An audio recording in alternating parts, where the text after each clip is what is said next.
লকআপের পাথরহীন কক্ষে ময়নাতদন্তের হ্যাজাক আলোকে কাঁপিয়ে দিয়ে হত্যাকারীর পরিচালিত বিচারালয়ে মিথ্যা অশিক্ষার বিদ্যায়তনে শোষণ ও ত্রাসের রাষ্ট্রযন্ত্রের মধ্যে সামরিক ও অসামরিক কর্তৃপক্ষের বুকে কবিতার প্রতিবাদ প্রতিধ্বনিত হোক। বাংলাদেশের কবিরাও লোরকার মতো প্রস্তুত থাকুক। হত্যার শ্বাসরোধের লাশ নিখোঁজ হওয়ার, স্টেনগানের গুলিতে সেলাই হয়ে যাবার জন্য প্রস্তুত থাকুক। তবু কবিতার গ্রামাঞ্চল দিয়ে কবিতার শহরকে ঘিরে ফেলবার একান্ত দরকার।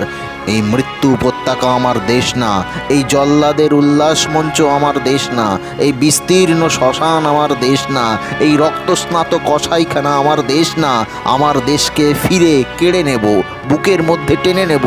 কুয়াশা ভেজা কাশ, বিকেল ও ভাসান, সমস্ত শরীর ঘিরে জোনাকিনা পাহাড়ে পাহাড়ে ঝুম, অগণিত হৃদয় শস্য রূপ